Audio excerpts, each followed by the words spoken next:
Disfrútelo. Ya, queridos amigos, estoy Sí, grabando pico. esta reunión de día sábado, una reunión extraordinaria que hacemos hoy día para poder escuchar a Milton Jiménez, nuestro amigo, nuestro profe, el doctor, nuestro especialista, nuestro ecólogo de bosques, que tiene mucho, mucho que aportarnos, mucho que decirnos sobre la naturaleza, sobre el cambio climático en esta oportunidad, y él va a continuar este ciclo de charlas que hemos tenido en la comunidad Rayados por la Foto y que busca tener más conciencia sobre lo que estamos haciendo, sobre las fotografías que estamos haciendo, sobre todo naturaleza, para obviamente tener más claridad sobre lo que estamos viendo cada vez que salimos en un trekking, en un safari fotográfico.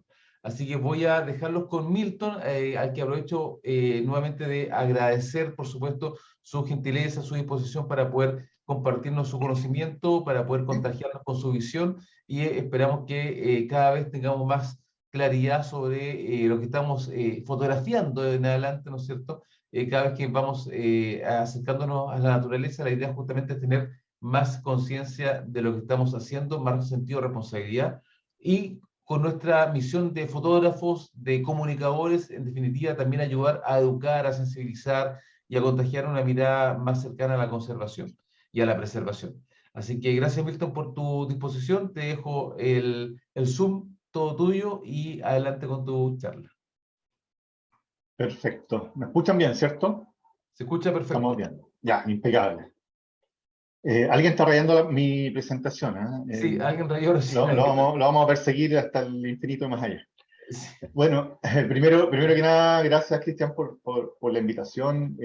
Como buen rayado, me gusta mucho esta oportunidad de poder, como tú dices, comunicar un poquito más allá de la fotografía.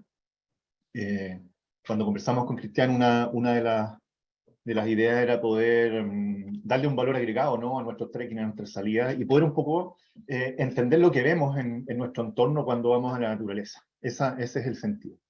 Y entre varias ideas sale esta idea de conversar un poco el cambio climático. Dado que habitualmente escuchamos mucho del cambio climático, asumimos muchas cosas respecto al cambio climático que no necesariamente son como las pensamos. Y por eso, como una forma de concientizarnos, en términos no de transformar en un activista, sino de estar consciente de lo que ocurre a nuestro alrededor, es que decidimos con Cristian partir con esta charla, y espero en el futuro poder hacer una charla un poco más fotográfica y a lo mejor mostrando un poquito de mis fotos también. Bueno, como dice la presentación, el título de la charla de hoy es Cambio Climático Global, y para los más ochenteros se acordarán de esta frase, el cómo y el por qué, el presente y el futuro, ¿no? Una canción de Los Prisioneros que se llama Quieren Dinero, tiene esa frase incluida en su letra, y hace mucha relación con lo que vamos a hablar hoy día, de entender un poco qué es lo que está pasando, por qué está pasando y cuáles son sus consecuencias en el presente y el futuro. Mi nombre es Milton Jiménez, soy biólogo, ecólogo de bosques, mi doctorado es en botánica particularmente, pertenezco a la Universidad Austral de Chile, a la Facultad de Ciencias. Estoy un poquito alejado del laboratorio porque en este periodo me tocó, por esas cosas de la vida, ser vicerrector de investigación, pero sin duda disfruto mucho poder entregar esta información que es lo que me apasiona. Si ustedes tienen alguna duda o algo, me interrumpen nomás. Yo no sé, Cristian, cuánto tiempo tenemos. Tengo hartas diapos, pero algunas son de repente un poquito técnicas, así que también me las voy a saltar dependiendo de cómo nos vaya yendo en el camino. En rigor, amigo, no tenemos como un tiempo límite, pero una charla habitual, no sé, como de una hora, yo creo que está bien. Más las Perfecto. preguntas, así que ahí lo vamos viendo, pero tenemos en este minuto el Zoom a nuestra disposición. Perfecto, impecable. Ok, voy a partir con esta primera imagen, diapositiva.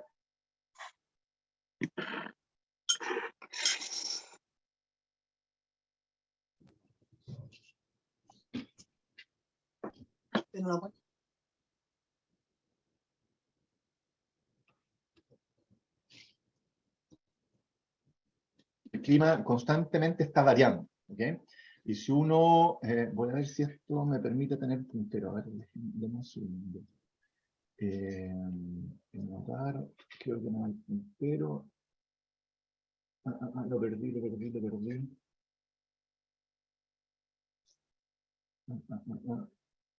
Aquí está, lo pillé. Puntero. ¿Lo ven? ¿Ven el puntito rojo? ¿Lo ven ahí? Sí se ve. Sí. Sí se ve, perfecto, Sí. gracias. Ok. Si uno graficara cómo varía el clima en el tiempo, uno podría tener en el eje Y la intensidad de las variables del clima a lo largo de los años. Y uno podría tener una figura más o menos como esta, ¿no? Hay momentos o años en que una variable como por ejemplo la temperatura o la lluvia, tenemos alta precipitación o baja precipitación, y esto varía constantemente año a año. Siempre hemos escuchado que hay años secos y hay años más lluviosos. Pero en situación normal, esta variación del clima, pese a que va a tener eventos máximos, ¿verdad? Años muy lluviosos, o muy fríos, o muy cálidos, ¿verdad? La variable climática que ustedes quieran. También vamos a tener años que estos eventos pasan a ser mínimos. Por ejemplo, años secos, ¿no? Pensando en la precipitación. Pero independiente de esta variación del clima, a lo largo del tiempo tenemos un valor promedio. ¿Ya? Entonces tenemos un clima que a lo largo de los años uno podría decir que es más o menos predecible. Se mueve dentro de un rango, pero siempre con un valor promedio que es más o menos constante. ¿Ok? Eso son condiciones naturales. Entonces el clima siempre varía, pero tiene una tendencia natural asociada a este valor promedio. ¿Okay? ¿Qué pasa con el cambio climático? Cuando tomamos estas mismas variables, estas mismas condiciones, en el tiempo, en escalas temporales muy largas, estamos hablando de a lo mejor un siglo, lo que vemos es que estos patrones y estas tendencias son las que se modifican. Vamos a seguir teniendo eventos máximos y eventos mínimos, de precipitación, por ejemplo. ¿Ya? Pensemos que estamos hablando de precipitación. Pero a raíz del cambio climático, esta tendencia histórica, este valor promedio que yo les mencionaba, se quiebra, se rompe. ¿Ya? Y empezamos a tener eventos mínimos, por ejemplo, en el caso de las precipitaciones, hoy día cada vez llueve menos. Entonces, supongamos que esto es lluvia, empezamos a ver que cada vez se hacen más importantes, más frecuentes, más intensos estos eventos mínimos de lluvia. O sea, hay años que cada vez llueve menos.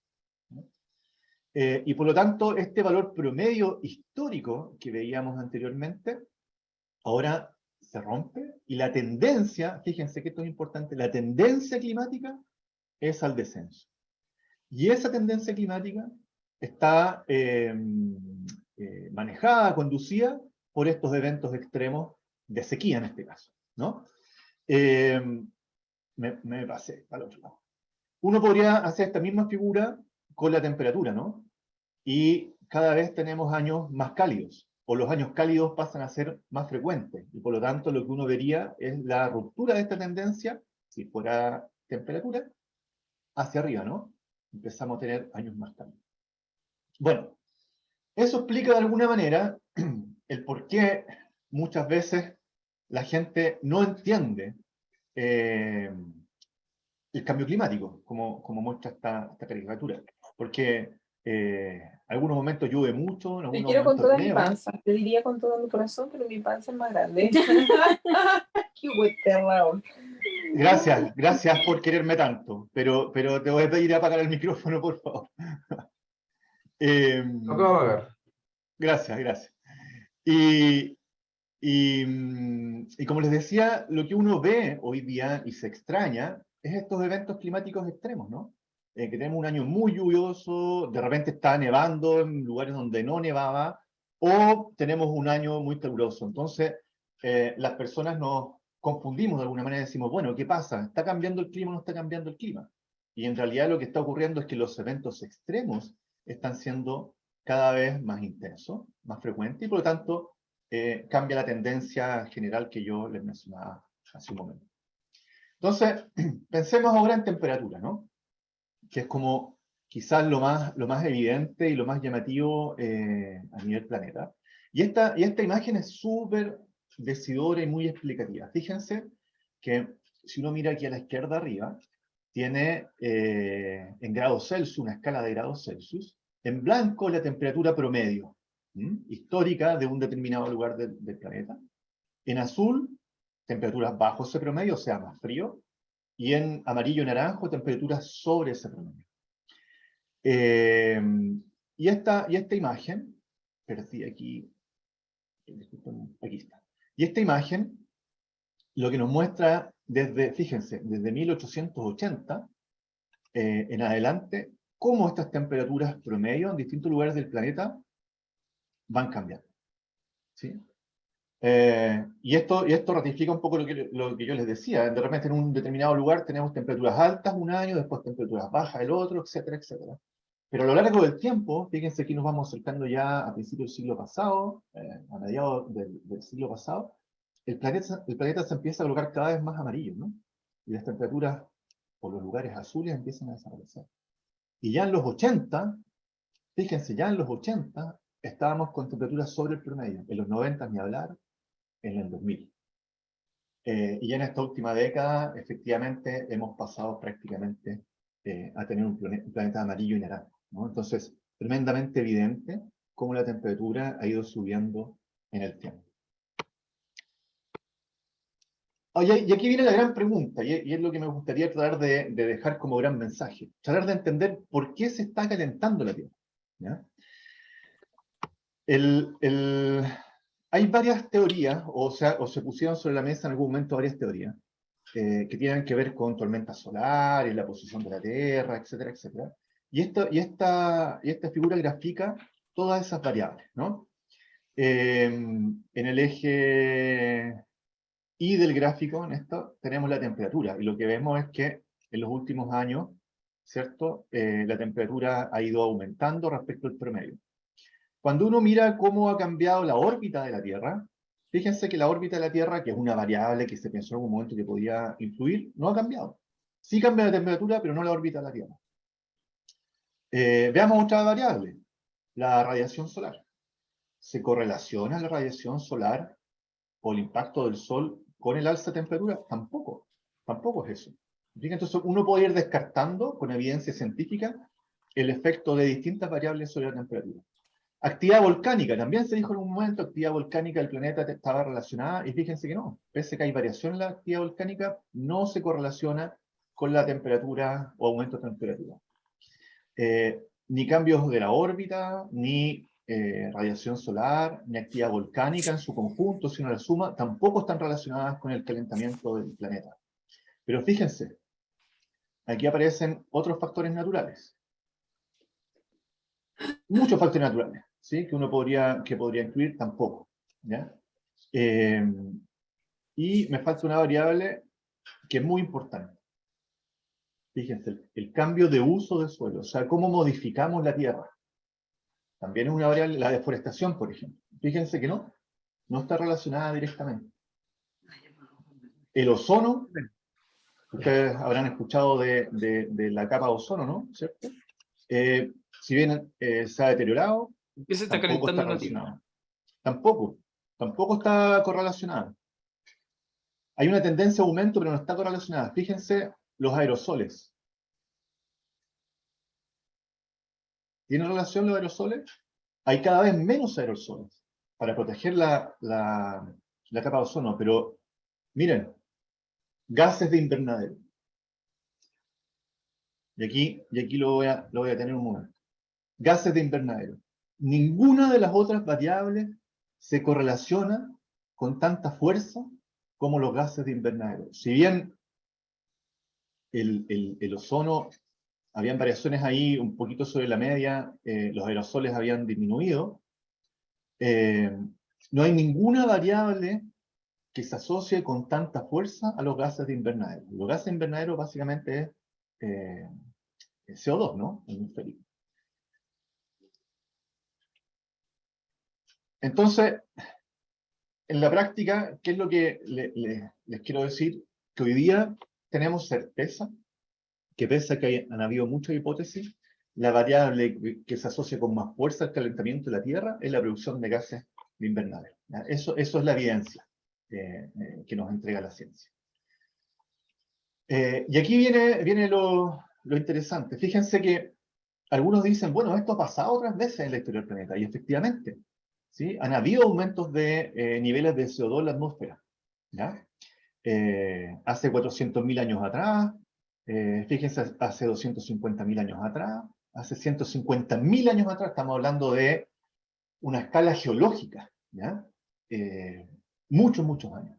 Pero nunca, en todo este periodo, se había cruzado esta línea, ¿ya? Esta línea que va a una concentración atmosférica de CO2 de alrededor de 300 partes por millón, ¿ya? Pero desde 1950 en adelante esta línea se cruza, y en el nivel actual ya estamos en 410 partes por millón, ¿ya? Efectivamente, los niveles de CO2 en la atmósfera nunca habían estado tan altos en nuestra atmósfera. ¿Por qué esto es importante? Si se fijan en la figura aquí arriba, nuestra Tierra no está, tiene una envoltura, ¿no? Que es nuestra atmósfera, que representa esa línea azul. Y esta atmósfera tiene una gracia, que permite la vida en el planeta, no solo por el oxígeno que hay ahí adentro, sino que además porque regula la temperatura de una manera muy importante. El Sol nos envía radiación, ¿verdad? La radiación llega a la Tierra, calienta la atmósfera, mantiene la temperatura estable, y parte de esa radiación también se devuelve al espacio. No toda la radiación va adentro de la atmósfera. Pero producto del aumento de estos gases invernaderos, lo que ocurre es que ahora la atmósfera cambia su composición y la mayoría de la radiación, o gran parte de esta radiación, ahora queda dentro. No todas se devuelven al espacio como ocurría antes, o queda dentro más de lo que habitualmente quedaba, y eso hace entonces que, al igual que un invernadero, la Tierra empiece a acumular calor en su atmósfera, ¿sí? A eso le llamamos entonces efecto invernadero, al aumento de CO2 atmosférico que permite retener más temperatura alrededor de la Tierra, ¿ya? Y ahí tenemos entonces cómo funciona el efecto invernadero. ¿Por qué es importante esto? Porque el efecto invernadero genera lo que llamamos calentamiento global. Y el calentamiento global, o sea, la Tierra más caliente, genera cambios en el clima, ¿ya? Entonces, una secuencia de efectos en cadena donde se queman más combustibles fósiles, se genera el efecto invernadero, con eso aumenta la temperatura de la Tierra y trae por consecuencia cambio climático. Ahora, ustedes habrán escuchado no hace mucho que estuvo muy publicitado el Acuerdo de París. Hasta el día de hoy se conversa mucho al respecto. Y fíjense que en el Acuerdo de París se dice, o acordaron los estados, que no deberíamos aumentar la temperatura de Tierra más allá de 1.5 grados sobre el promedio histórico, donde 2 grados es el límite crítico y catastrófico. O sea, si pasamos de 2 grados, básicamente la Tierra ya no va a ser lo mismo que era antes.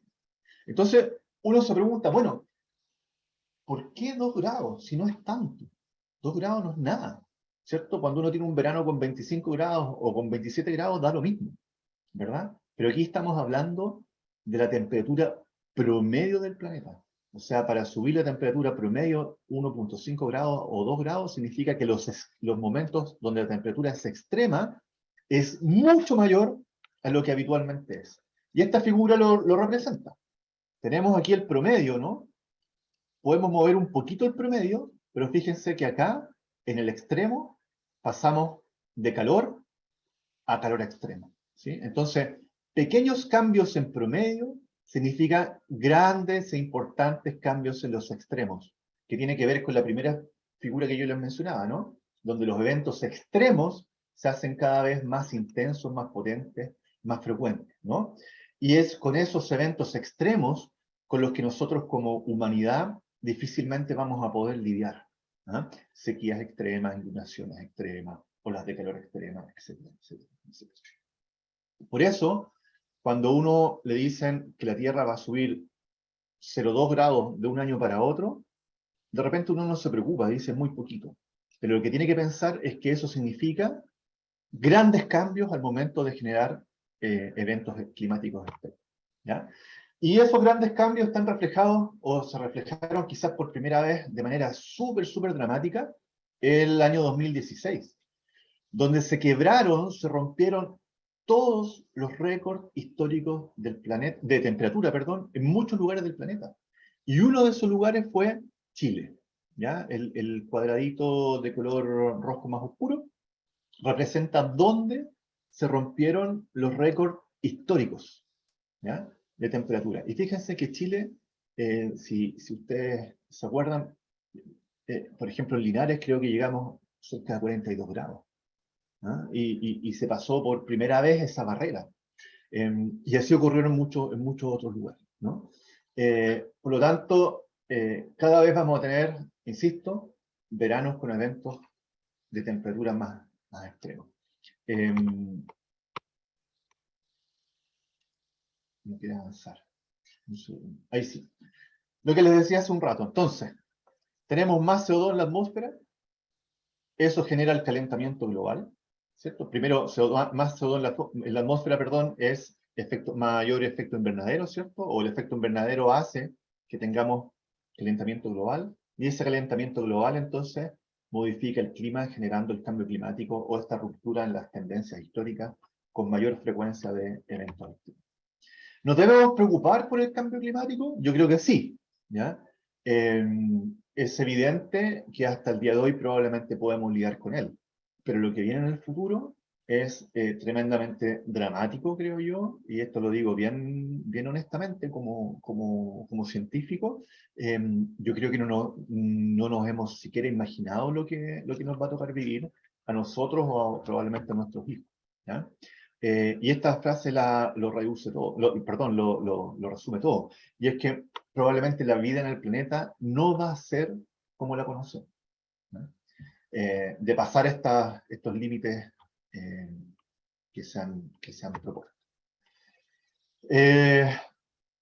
Cambios, por ejemplo, algo que es muy evidente, ¿no? Cambio en los regímenes de lluvia.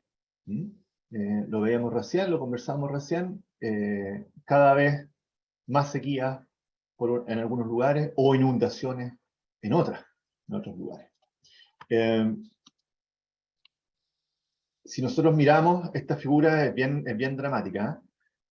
Por ejemplo, cómo ha cambiado, cómo ha perdido hielo la Antártida, ¿ya? En este gráfico ustedes van a poder ver la pérdida de masa de hielo en gigatoneladas. Fíjense que la escala está en negativo, ¿no? Hacia abajo es menos 1000 gigatoneladas de hielo, menos 2000 gigatoneladas de hielo. Desde el año 2002, recién, ¿no? Esto no es de hace mucho tiempo, y más o menos así se ve. En los lugares donde se pinta de amarillo, es donde más masa de hielo se ha perdido, ¿no? Y estamos hablando de tremendas pérdidas de masa de hielo, que evidentemente está llegando al océano, cambiando las condiciones del agua, digamos, en torno a la Antártida y por supuesto del ecosistema. Entonces, estos cambios ya son dramáticos, ¿no? Lo que pasa es que probablemente nosotros no lo tenemos a la vista, y probablemente no nos ha tocado vivirlos tan de cerca desde la ciudad, donde tenemos muchas ventajas, ¿no? Porque el agua llega por una cañería. Pero en los campos les aseguro que hace mucho tiempo que lo están viviendo, ¿no? Esta situación más extrema. Fíjense que hay cambios incluso culturales. Estas imágenes son bien fuertes, pero denotan algo bien relevante. Y es que en el hemisferio norte, por ejemplo, los esquimales, ellos funcionaban en clanes y con actividades culturales de cooperación. Salían a cazar juntos y se repartían la comida. Hoy día, los deshielos han cambiado en el hemisferio norte la ruta de desplazamiento de los mamíferos marinos. Y por lo tanto, hoy día los esquimales ya no pueden cazar como cazaban antes, porque se han alejado los animales de los cuales se alimentan. Y por lo tanto, lo que ha ocurrido, y a eso voy al cambio cultural, es que hoy día cazan ya no en comunidad, sino para salvar su propia comunidad, y han empezado no a cooperar, sino que a transar a través del dinero. ¿Se fijan? Porque es una fórmula que están obligados a hacer, dado que hay que competir por el alimento. ¿Sí? Antes se cooperaba para conseguir alimento, hoy día se compite por el alimento. Ojo que hay unos artículos de investigación que muestran que en Chile está ocurriendo lo mismo con las familias mapuches en la cordillera, con el piñón, ¿sí?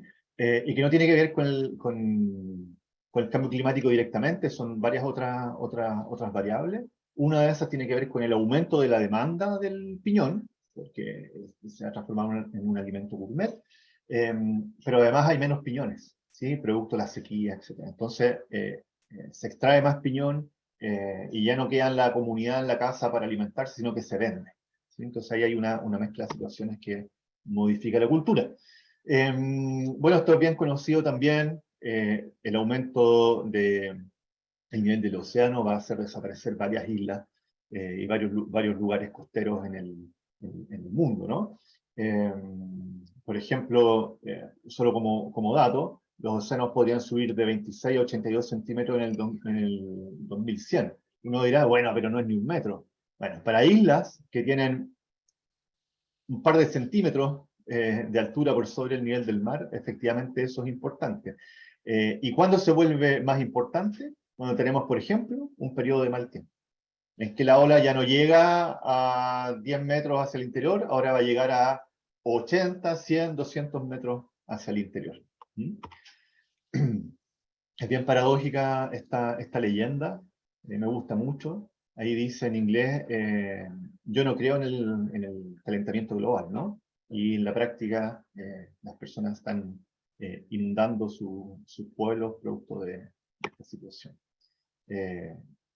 Inundaciones, no todo es sequía. Nosotros asociamos mucho la sequía, por lo que ha sufrido nuestro país, al cambio climático, pero hay lugares donde las inundaciones son cada vez más frecuentes, y eso tiene que ver con que cambia el régimen de lluvia, en que muchas veces, no sé, voy a dar un número al azar, ¿no? 100 milímetros de lluvia caían en un periodo de 2 meses, ahora caen en un periodo de un par de semanas, ¿no?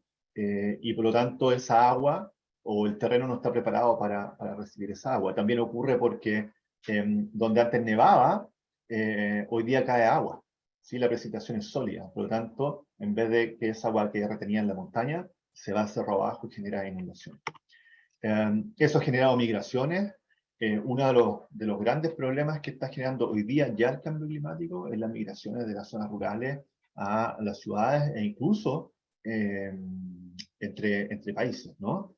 Generando hambrunas, imposibilidad de sostener agricultura, etc. Eso ya está ocurriendo.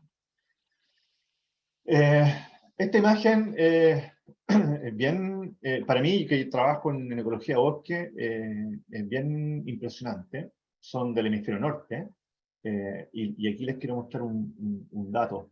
Fíjense que hay lugares en el mundo, hace ya mucho tiempo que esto está ocurriendo, en que los árboles están muriendo, así, literalmente. Mortalidad masiva de árboles, así se llama. Fíjense que, no tengo el dato por ahí, a ver. Aquí está. Estas imágenes son de California, Estados Unidos. Entre el 2016 y 2017, que fue un año muy seco, murieron 36 millones de árboles. ¿Sí? 36 millones de árboles, imagínense lo que significa eso. Y desde el 2010 a esa fecha, iban 102 millones de árboles distribuidos en 3 millones de hectáreas.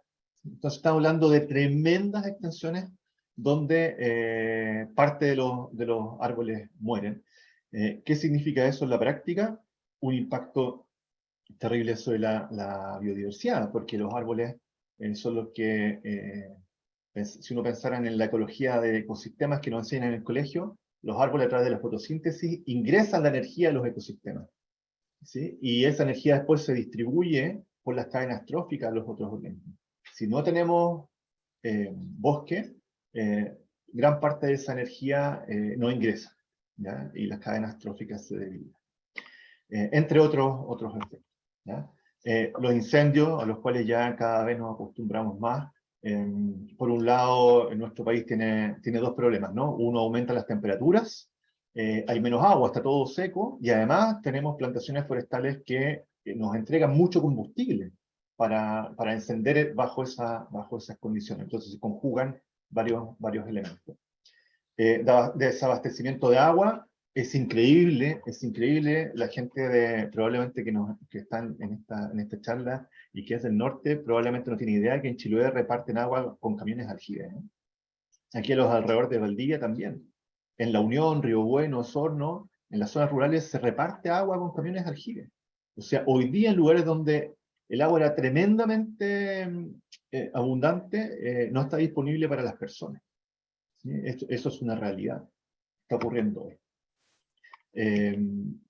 Otro ejemplo, probablemente ustedes habrán escuchado que hace unos años a la araucaria empezaron con una enfermedad, se llama la enfermedad de la araucaria, y nadie sabía qué significaba eso. Y varios colegas de varias universidades empezamos a tratar de entender qué estaba pasando. Y más o menos así se veía, ¿no? Las ramas se secaban desde adentro hacia afuera, ¿sí? Así se empezó a visualizar el fenómeno.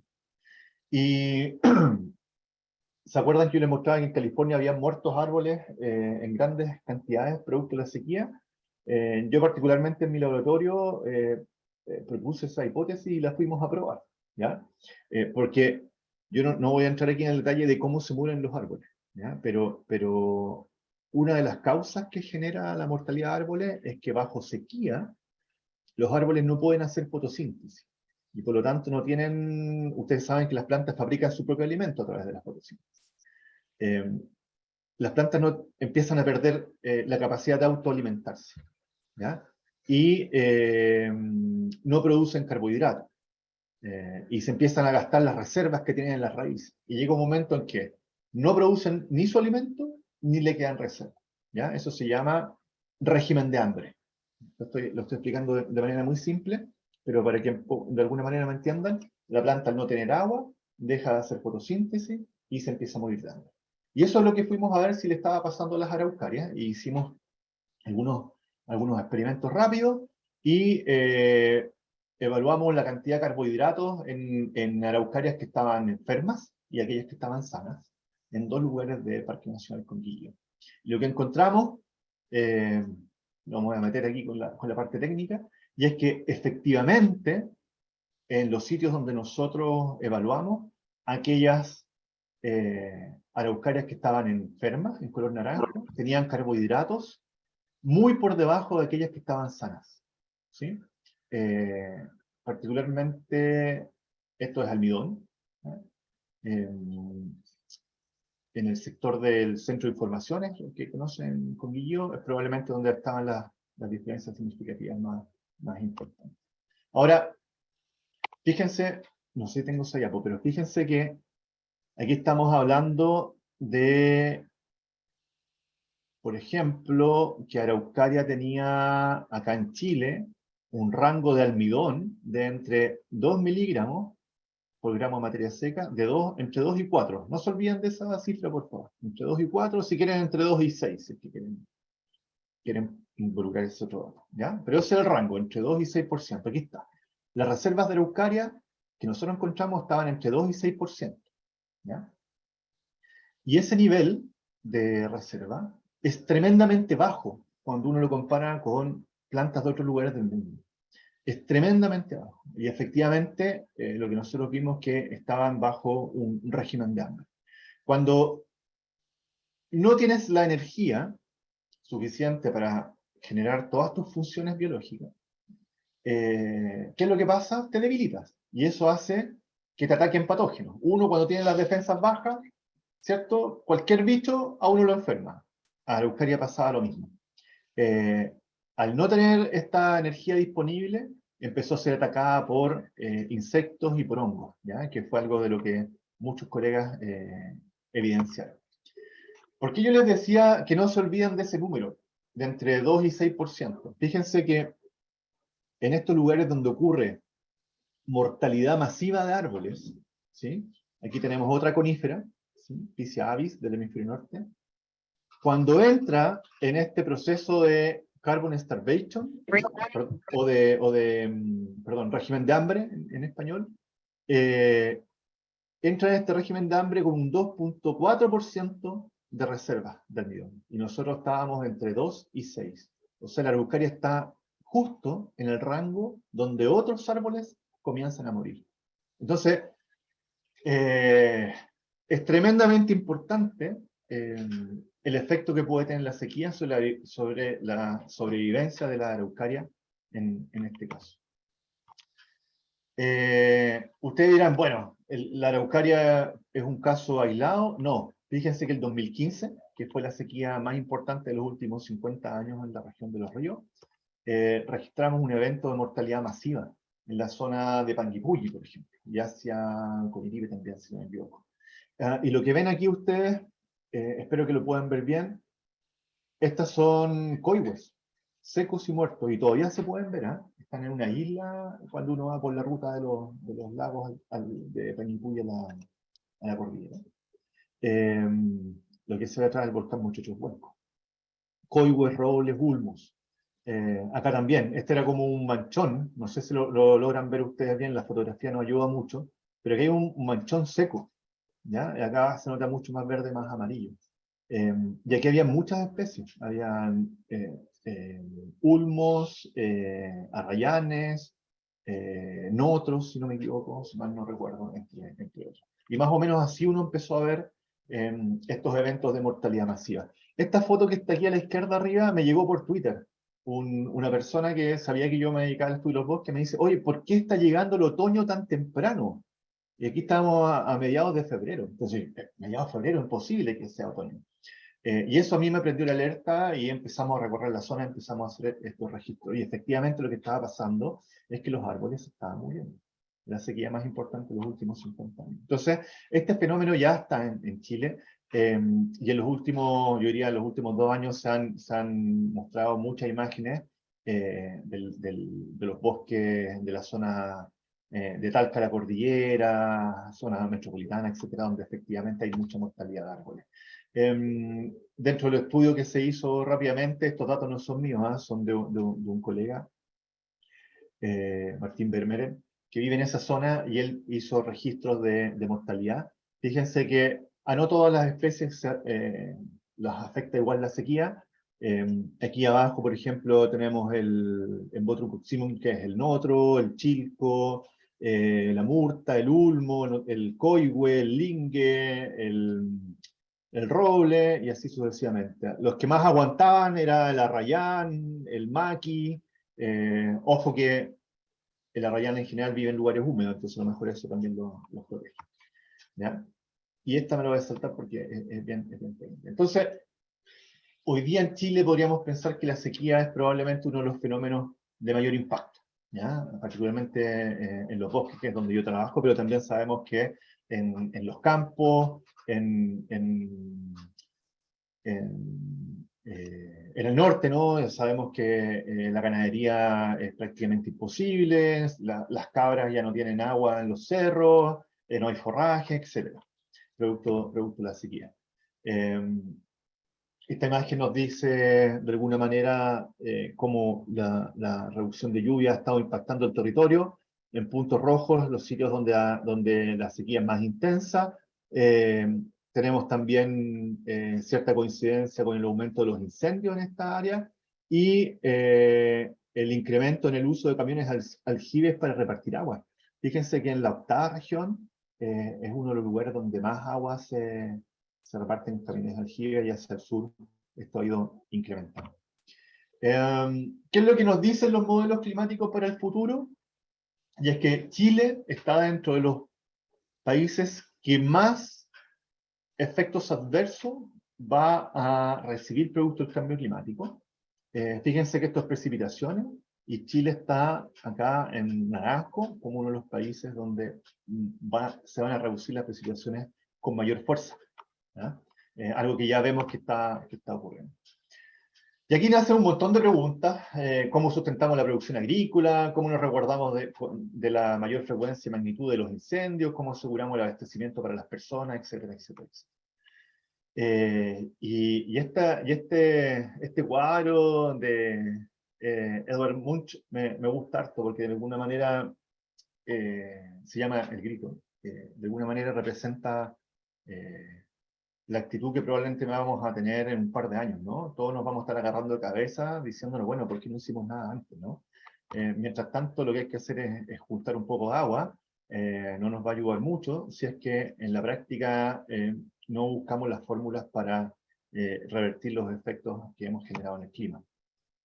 Hay dos tipos de acciones que se pueden hacer: mitigación, ¿ya? Que son acciones que buscan disminuir, retrasar o revertir el cambio climático, ¿sí? Como por ejemplo, reforestar.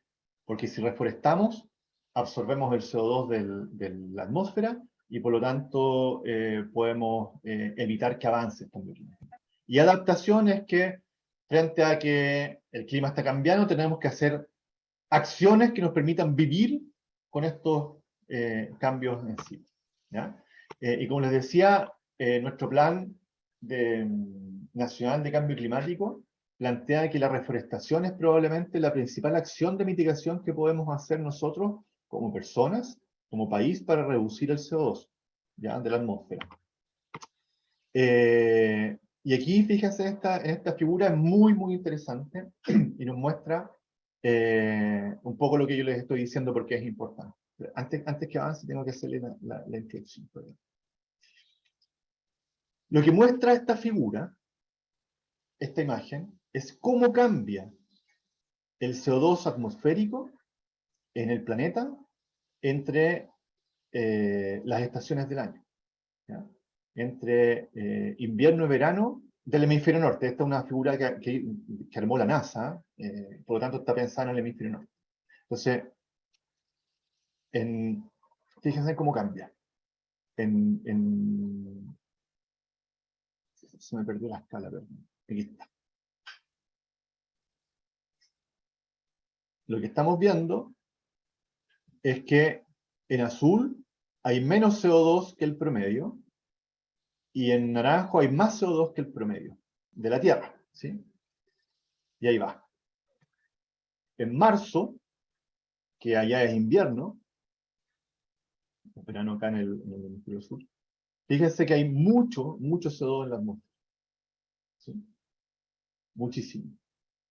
Va avanzando el año, y ese CO2, que está por sobre el promedio, de alguna manera empieza a disminuir, empieza a acercarse al valor promedio de la Tierra. Y ahí vamos a ir viendo cómo cambia. Ya primavera en el hemisferio norte, primavera-verano, ¿no? Y fíjense que la concentración de CO2 de la atmósfera disminuyó enormemente respecto al invierno. Y aquí yo les quiero preguntar a ustedes su hipótesis. ¿Quién se atreve a decir por qué? ¿Por qué en el invierno del hemisferio norte tenemos tanto CO2 en la atmósfera y en el verano tenemos menos CO2 que el promedio de la Tierra en la atmósfera? ¿Quién se atreve?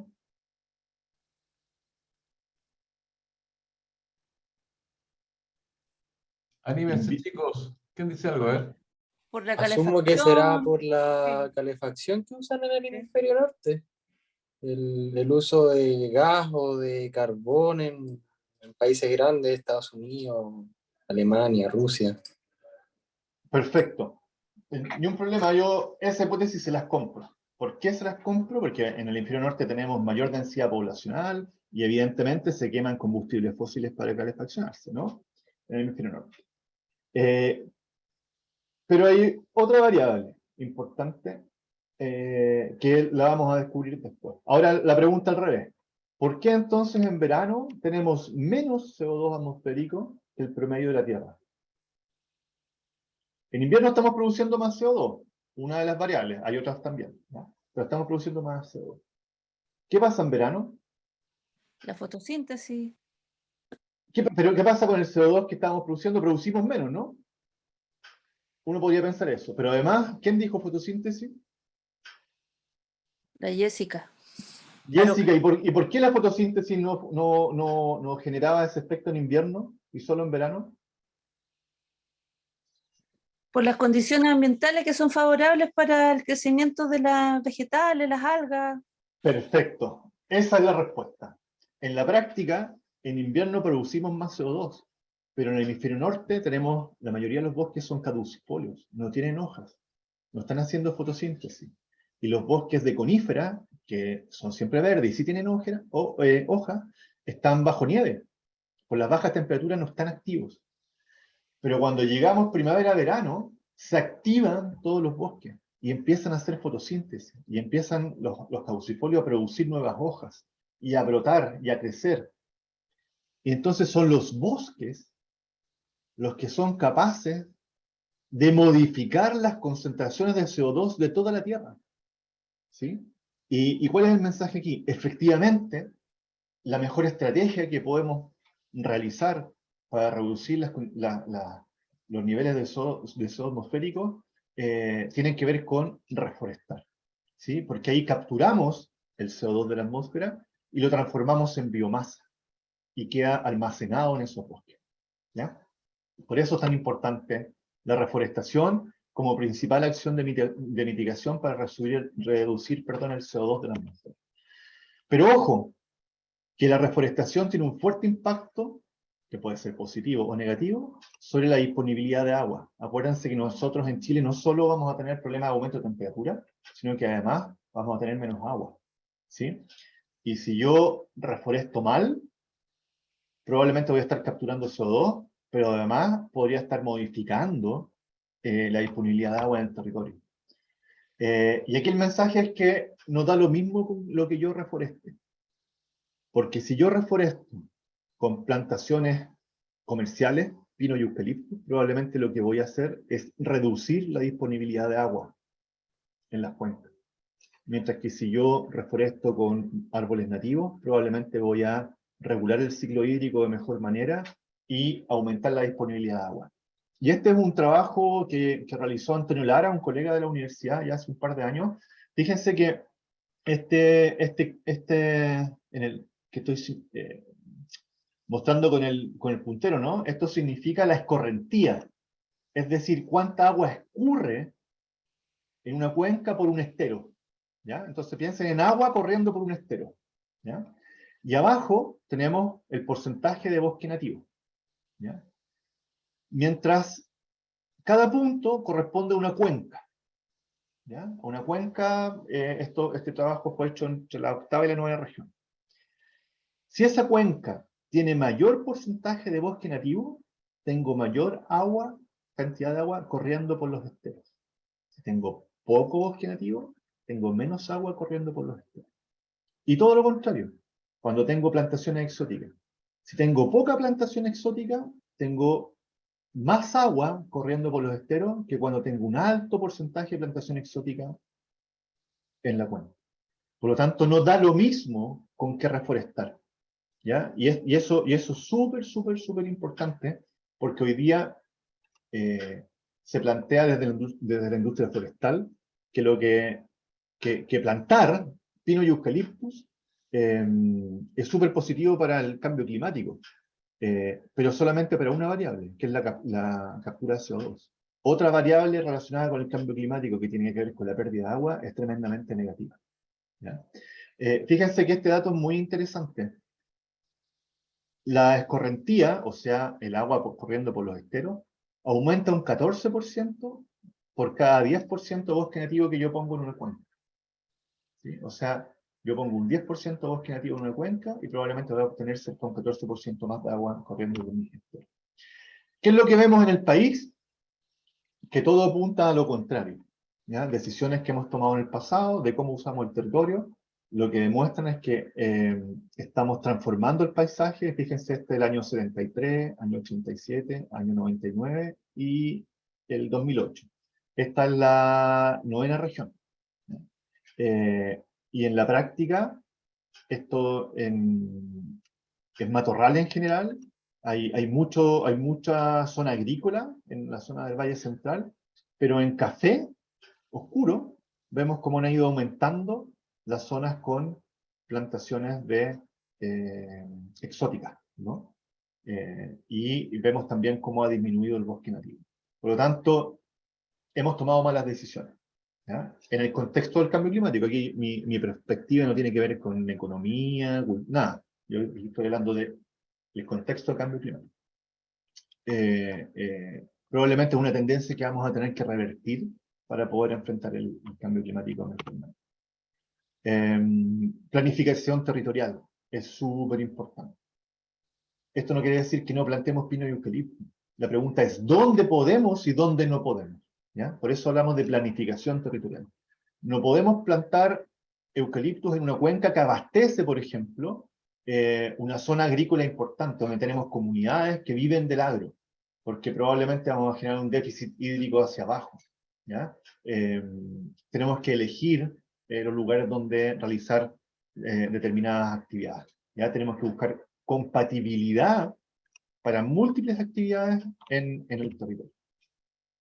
Fíjense que lo que yo les digo no es antojadizo. Aquí hay otro trabajo de Christian Little. Ojo, aquí dice C. Little. Fíjense que Christian Little hizo este trabajo cuando yo lo conozco, somos amigos de hecho, cuando él estaba haciendo su doctorado. Christian Little hoy día es el director nacional de CONAF, ¿no? Así que por suerte lleva esta visión a la CONAF. 2 cuencas, y la flecha indica el momento en que esa cuenca fue transformada y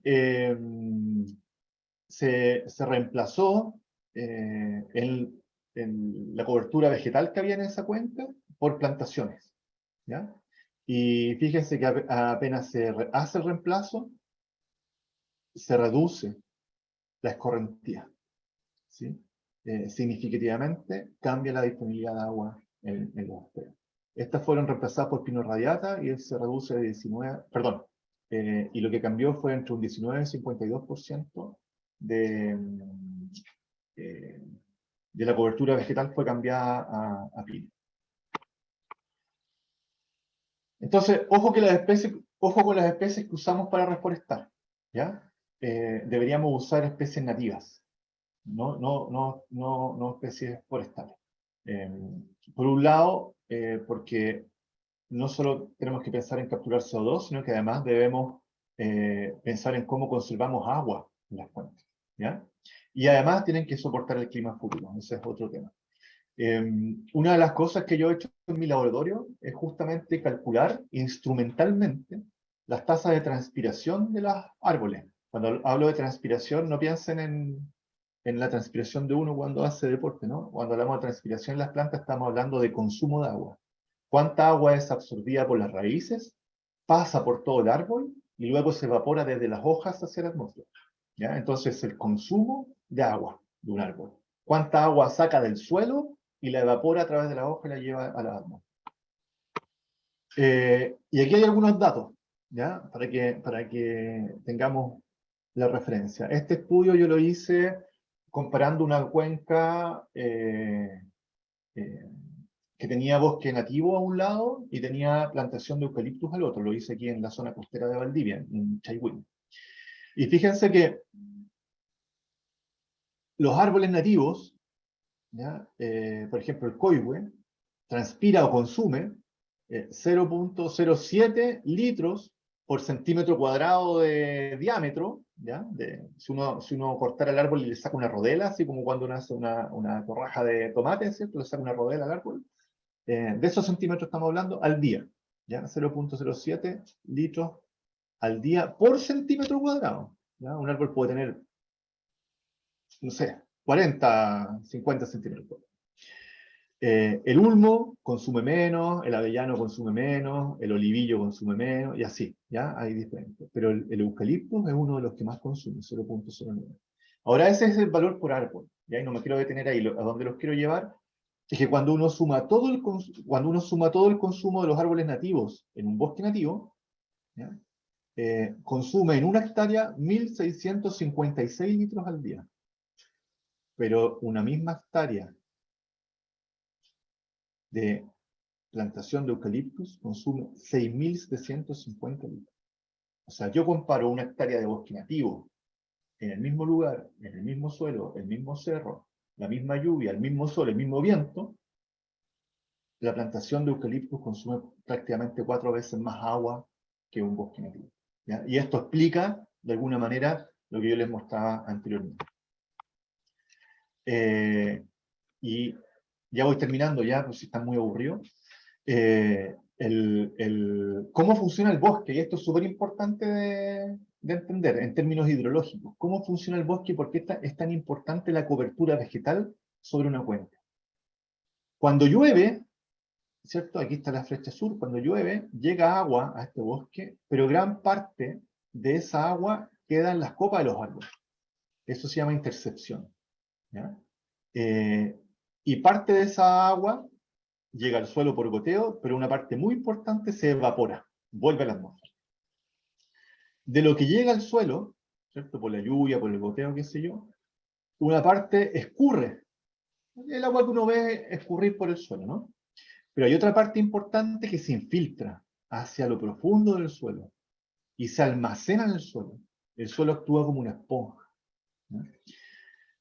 Si yo no tuviera cobertura vegetal, por ejemplo, un campo pelado, llega el agua directo al suelo y esa agua escurre y se va.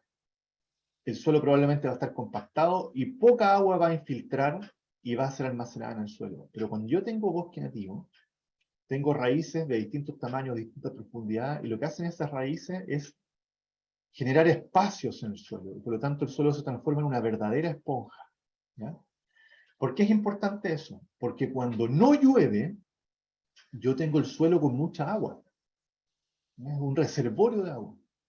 Gran parte de esa agua es absorbida por las propias plantas y le permite vivir, y esa agua se devuelve a la atmósfera por lo que llamamos transpiración de los árboles, ¿sí? Toman esa agua, la usan y la devuelven a la atmósfera como vapor de agua, igual que una tetera. Gran parte es consumida por las plantas, pero lo que queda en el suelo escurre por debajo del suelo y es lo que alimenta a los esteros. Por eso en verano, después de 2, 3, 4 semanas que no ha llovido, las vertientes que están en bosque nativo aún tienen agua, porque esa agua está almacenada en el suelo y en los acuíferos, ¿sí?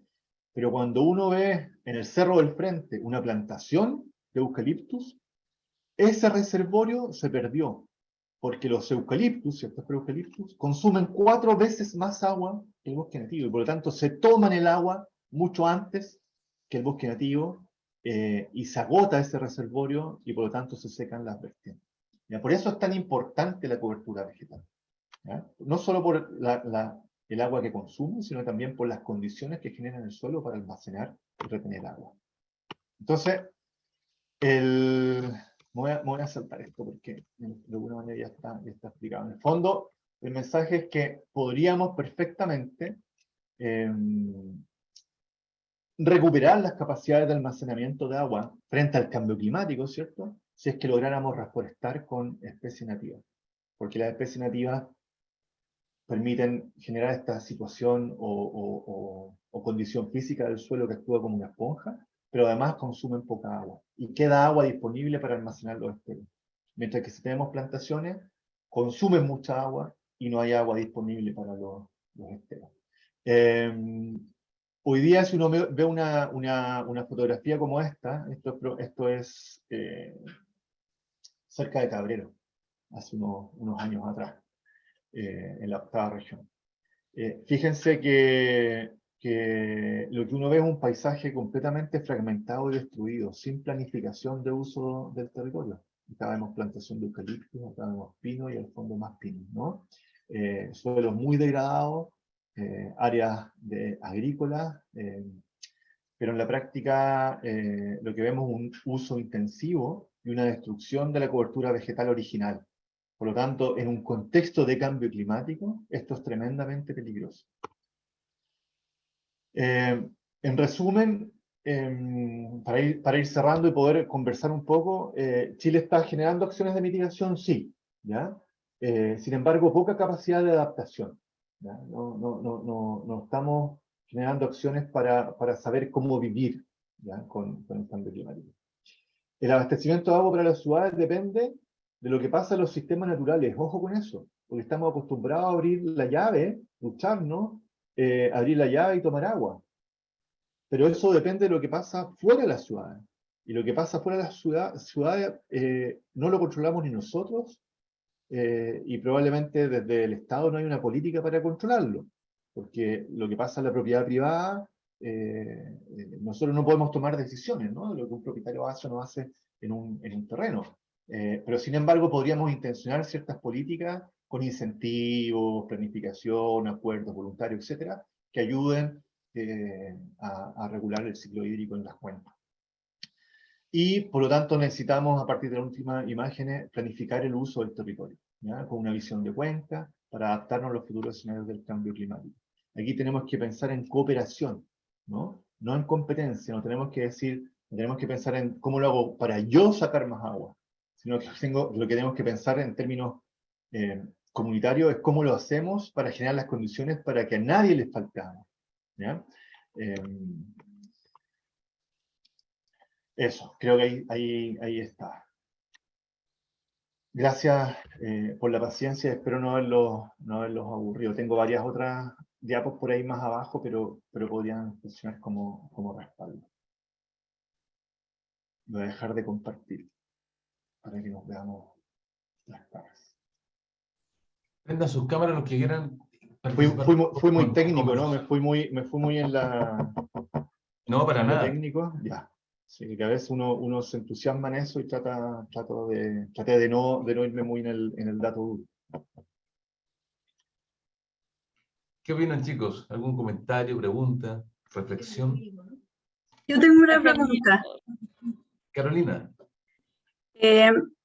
Milton, hablabas tú de planificar las plantaciones con bosque nativo. ¿Y en qué ayuda entonces el eucalipto y el pino? ¿Y por qué se plantó tanto eucalipto y tanto pino? Eso tiene que ver con una cuestión histórica que nace en la década de los 70 con el decreto de ley 701, donde lo que se buscaba era fomentar la actividad forestal. Ese era el sentido, ¿no? Probablemente en ese momento no se tenía a la vista lo que estamos conversando hoy día, sin duda. Pero lo que buscamos como país fue básicamente generar riqueza, generando una nueva actividad, ¿ya? O fomentando una nueva actividad que era la actividad forestal. Y esa es la respuesta. Ahora, probablemente... ¿Y dónde sería favorable ponerlo? Ok. Yo creo que más que donde sea favorable, yo creo que hoy día sabemos dónde no se debe poner. Y es en aquellas cuencas que efectivamente son importantes para el abastecimiento de agua, para otras actividades, como abastecer a las ciudades, a las personas, y también a otras actividades económicas, ¿cierto? Como agricultura, ganadería, el turismo. Y por tanto, más que decir dónde se debería poner, yo creo que hoy día tenemos claro dónde no se debería colocar.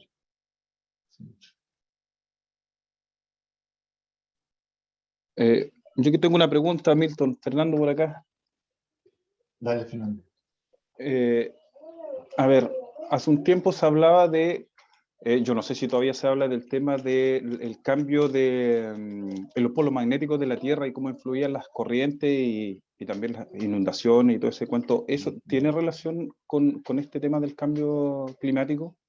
No, ninguna. De hecho, cuando yo les mostraba uno de los gráficos y aparecía, si no me equivoco, el ángulo del eje de la Tierra, tiene que ver con eso que tú estás diciendo. No hay correlación alguna entre esos cambios y el aumento, por ejemplo, de la temperatura del planeta. No, eso está descartado.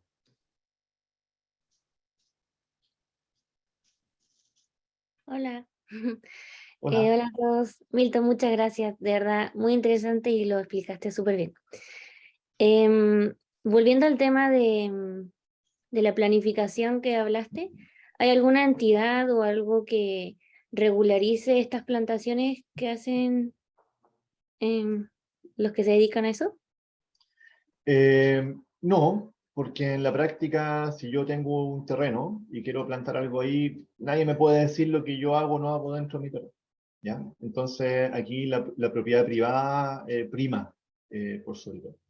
Entonces, ¿cómo hacer esa planificación? Hoy día, legalmente no tienes muchas herramientas. En general, lo que se ha estado tratando de hacer en los últimos años es fomentar, más que la planificación, la conservación de algunos lugares claves o la reforestación, restauración de ecosistemas degradados.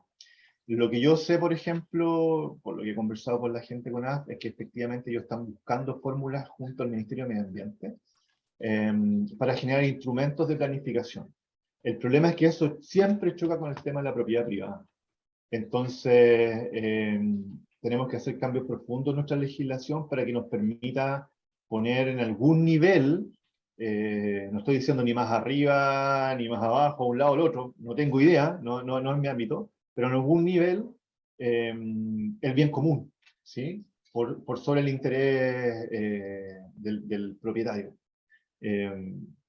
Uno podría, por ejemplo, están los planes de desarrollo regional, que es un instrumento que existe hoy en día y yo he escuchado muchas veces que se habla de ellos, pero este componente de control sobre lo que ocurre en el territorio no está tan definido. Parece que, de nuevo, en términos legales, tú puedes decir, me encantaría, estoy pensando en la región de los ríos donde yo vivo, me encantaría, por ejemplo, que la zona de Panguipulli quede solamente para turismo y no se plante ni un pino. Y lo podemos poner en nuestro plano, y qué sé yo, pero en la práctica alguien podría efectivamente decir, bueno, yo en mi terreno puedo plantar aquí. Podría ser como un plan regulador que tiene la ciudad en el fondo. Exacto, sí, exactamente, ese es el símil, es un plan regulador, pero a nivel regional. Y entiendo yo, capaz que haya por aquí algún geógrafo nos pueda aclarar, entiendo que no tienen el poder suficiente para hacer esa regulación. ¿Ya? Y es algo que ya evidentemente tenemos que lograr de alguna manera. Por ejemplo, los comités de agua potable rural, ellos han hecho un trabajo súper interesante, porque si bien, no sé si todos saben cómo funciona, pero yo les voy a contar. En zonas rurales, el Estado viene y construye un pozo con una torre, ¿ya? Y sacan agua, almacenan esa agua en la torre y la distribuyen a las casas de los campos, ¿sí? Para las personas. Pero la gente ha ido aprendiendo que si se llena de pino y eucalipto, los pozos se secan, ¿ya? Entonces los comités de agua potable rural, que son los mismos vecinos organizados que se preocupan de la mantención, qué sé yo, de estos pozos, ellos mismos se han estado poniendo de acuerdo y han empezado a trabajar para restaurar las cuencas, efectivamente plantando bosque nativo, desincentivando a los vecinos a, por ejemplo, a cortar los árboles, a cuidar los márgenes de los esteros, etc. O sea, hoy día la gente en el campo está viviendo la sequía día a día y no tienen que ir a alguien de la universidad a decirle lo que está pasando. Ellos lo tienen clarísimo hace años, ¿ya? Del por qué se les secan los pozos, y ellos ya se están empoderando y están organizándose como comunidades, pero finalmente pasa a ser una situación voluntaria, ¿ya? Y que depende de la organización nacional, más que de un instrumento legal que los empodere y les permita avanzar en esa planificación. Gracias. CONAF es una institución público-privada, ¿ya? Y que apunta, fíjate que Corporación Nacional Forestal, ¿no? Forestal, ¿sí? Sí. Y lo que busca es fomentar la actividad forestal. Por lo tanto, decir que el eucalipto, decir abiertamente que el eucalipto genera un problema, probablemente no está dentro de los mismos objetivos de la corporación. Ahora, eso es lo más antiguo, porque en los últimos años eso ha cambiado, ¿ya? Cuando tú conversas con los profesionales jóvenes de CONAF, te dicen, sí, efectivamente, ¿ya? Así que probablemente tu amigo es de lo más antiguo. De hecho, sin ir más lejos, hoy día el director de CONAF, Christian Little, él trabajó y tiene artículos de investigación que demuestran ese tema. ¿Cuál es el problema? Es que dentro de la CONAF, en términos de poder generar cambios en torno a el impacto de las plantaciones nativas y qué sé yo, las plantaciones exóticas versus las nativas, para poder generar algún cambio tienes que tener a tu lado la legislación que te lo permita. Y esa legislación no depende de CONAF. La legislación depende de nuestros parlamentarios. ¿Sí? Entonces, imagínate, nos demoramos 15 años para poder tener una ley de bosque nativo. Nos demoramos 800 otros años más para derogar el decreto ley 701 que fomentaba las plantaciones.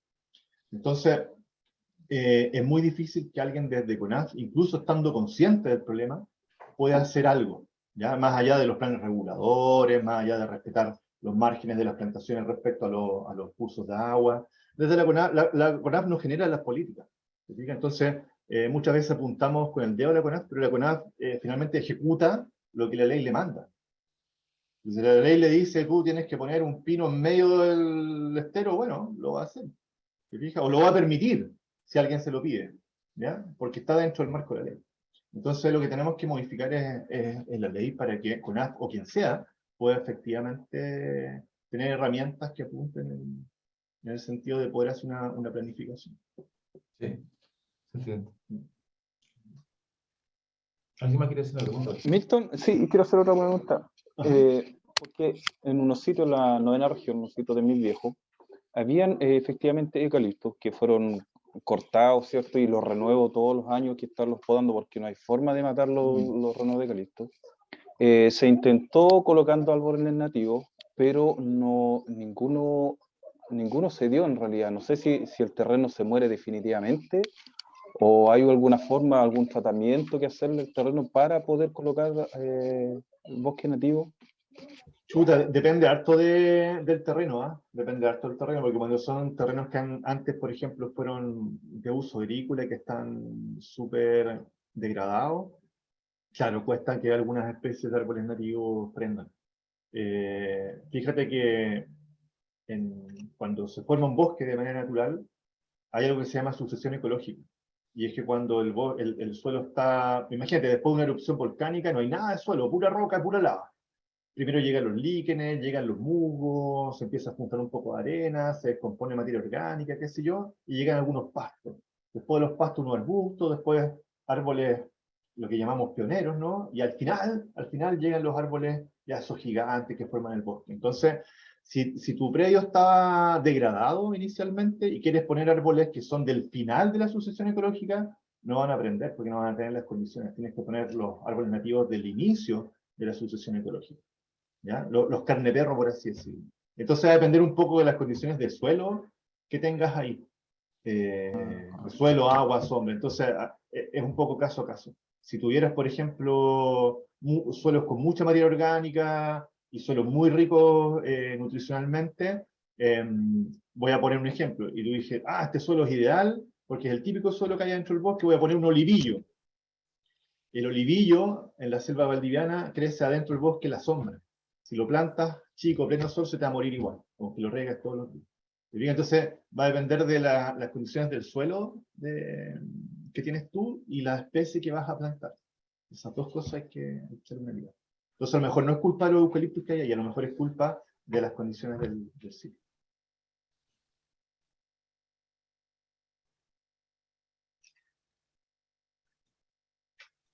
Siendo bien optimista, pensando que se van a regular leyes, qué sé yo, ¿qué porcentaje puede recuperar y en cuánto tiempo?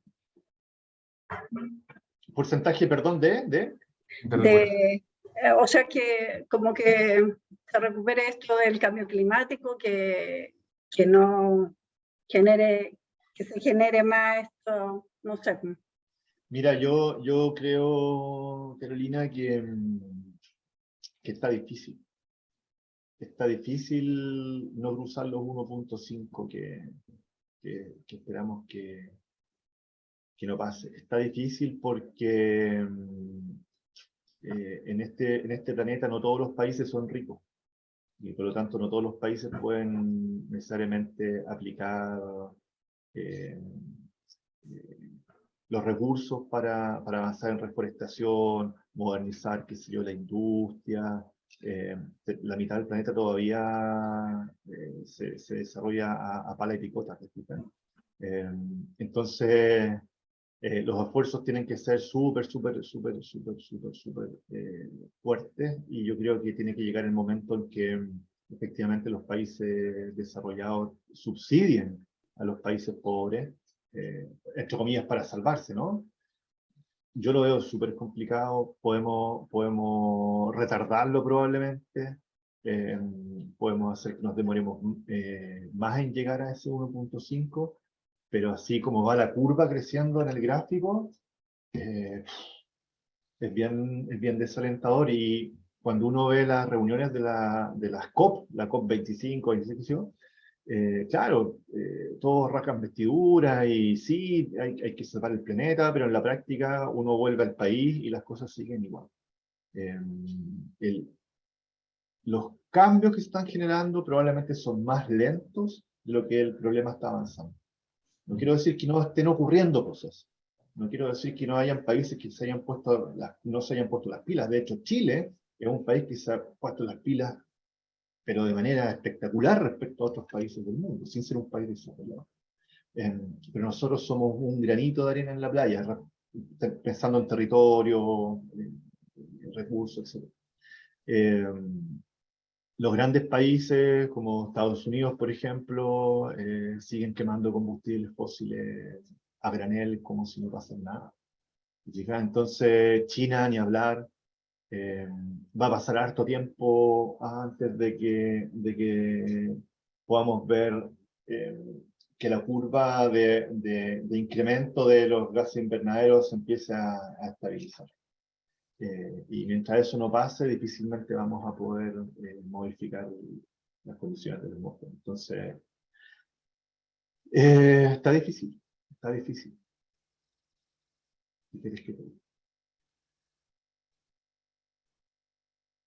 Milton, Ujú. la Jessica. Hola, Jessica. Hoy, gracias, Milton, por tu charla. Realmente estoy muy feliz escuchándote. Eres muy clarito para explicar.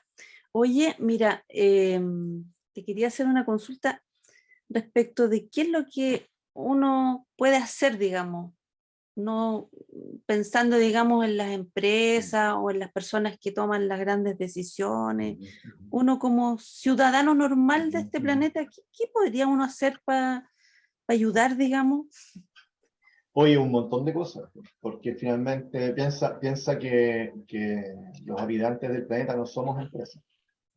Los ciudadanos, probablemente en mi casa, en mi metro cuadrado, es poco lo que puedo hacer respecto al planeta completo, pero si los chorrocientos millones de humanos que somos en este planeta hiciéramos un poquito, probablemente los cambios serían mucho más rápidos que las iniciativas generadas por los estados. Por ejemplo, todos tenemos una huella de carbono. Yo creo que lo primero es que estemos conscientes de esa huella de carbono. Si yo, por ejemplo, me quiero comprar un trípode, bueno, en AliExpress está más barato, pero resulta que mi trípode viene de China en avión y quema hartas toneladas de combustible. Entonces mejor lo compro acá cuando ya está acá, por ejemplo. O me compro uno usado, porque si me compro uno usado, ese trípode ya viajó, ¿sí? Ya se usó.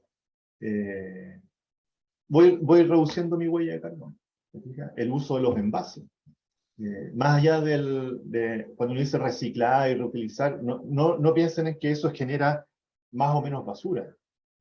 El hecho de que tú reutilices no solo significa menos basura, significa menos consumo. Porque yo estoy dejando de adquirir algo, y ese algo llega a mi casa probablemente en un camión que consume combustible fósil.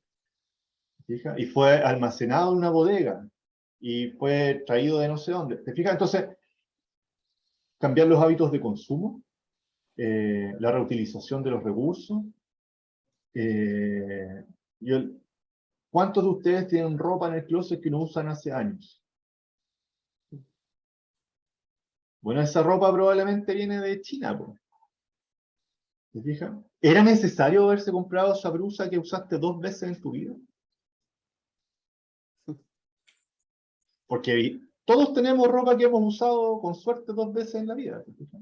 Entonces, cuando tú empiezas a hacerte consciente de tu huella de carbono y de la reducción de tu huella de carbono, empiezas a tomar decisiones que tienen sentido en el contexto de cambio climático. ¿Fijáis? Yo creo que por ahí va la cosa, ¿ya? Y yo les di ahí algunos. Miren, lo de los celulares. ¿Cuántos cambian celular todos los años?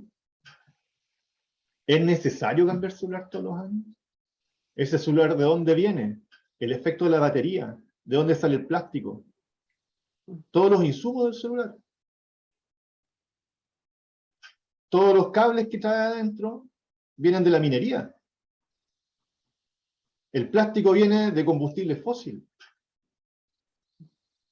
Entonces, estoy consumiendo y botando, consumiendo y botando. O sea, estoy generando huella de carbono para nada, porque la estoy botando en poco tiempo.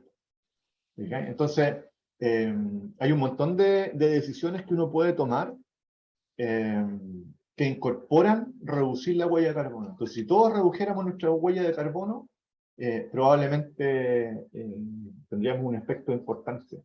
¿Sí?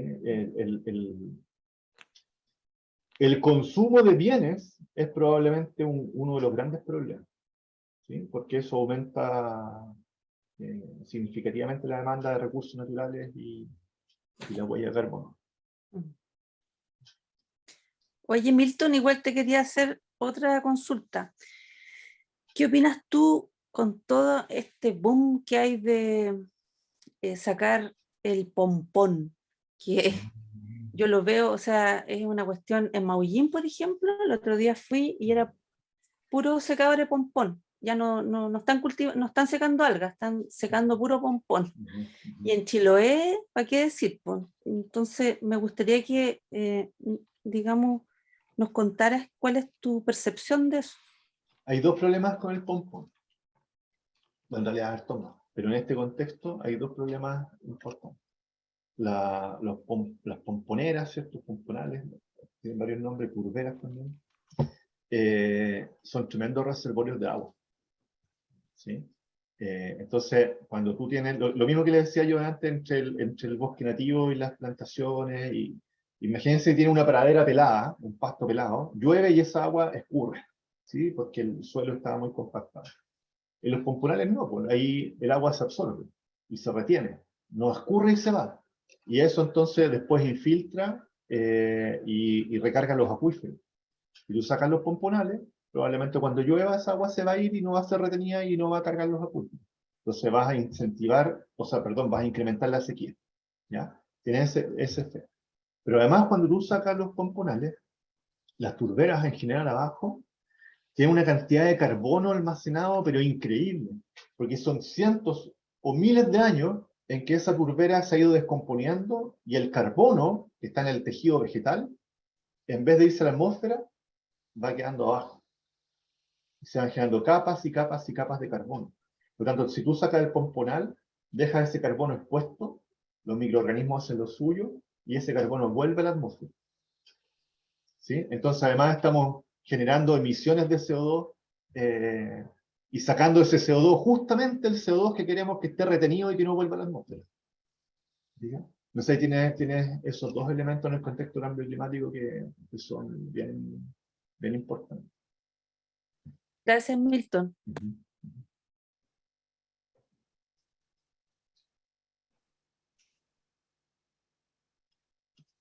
Bueno, amigos, si no hay otra pregunta, le vamos a agradecer a Milton su generosidad para poder ayudarnos a entender y a dimensionar más lo que está pasando en todo el mundo en realidad.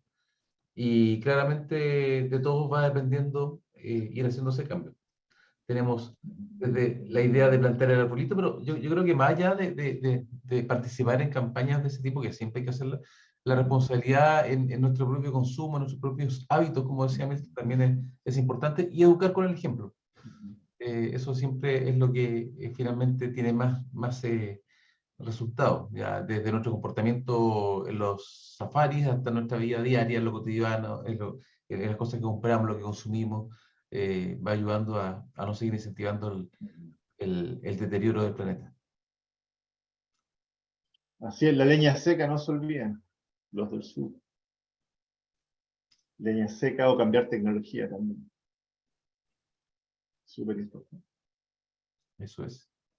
Gracias por escuchar, espero no haberlos aburrido en No, otras súper ocasiones cuando son interesante. charlas en vivo es más entretenido porque uno puede interactuar más y qué sé yo, pero bueno, ya, Oye, ya pero verá. es como tenerte el link de la casa, amigo. Se escucha ¿Ah, súper sí? Ya, bien. bacán. Sí, súper bien. Ya, qué Súper bueno. cómodo, sí. Qué bueno, Así qué bueno. que, Me alegro. Muchas gracias. si por ahí, Milton, hay otro tema que tú crees que pudiésemos enfocarlo, quizá como hablaste al comienzo más de fotógrafo o de o del bosque en sí, especies, no sé. Igual, pucha, el entusiasmo acá para poder dar Tengo una charla que puede ser entretenida, que hago en un curso de biodiversidad, y que a lo mejor no son las mejores fotos, pero ¿sabes por qué puede ser entretenido para todos? Porque yo creo que todos nosotros hacemos algo de fotografía de naturaleza, más o menos, ¿no? Algunos más dedicados, otros menos, pero podemos darnos un paseo por las especies chilenas, cosa que cuando uno vaya al bosque reconozca la diferencia entre el copihue y el coipihue, el lecho tanto, el caracol tanto, qué sé yo. Podemos empezar a mirar especies típicas de distintos ambientes, para que tengan la posibilidad de saber lo que tienen al frente, ¿sí? Y eso lo hace más entretenido. Quizás podría... Totalmente. Mira, todos reaccionaron así como, ya. Y de ahí hacemos un safari. Ya, bacán. Ya, pues, pero usted tiene que ponerle fecha. Ya, pongámonos de acuerdo ahí, Ya. déjame ver cómo Ya. viene la mano. Pero comprometido entonces aquí, sin delante de 25 en este minuto, fuimos 30 en su minuto. Milton mencionó ya que se animaría a hacer una charla de ese tema, así que ya está comprometido, ¿ya? ¿Vale? Listo. Ya, amigo, voy a parar la grabación para que después compartirla en YouTube. Y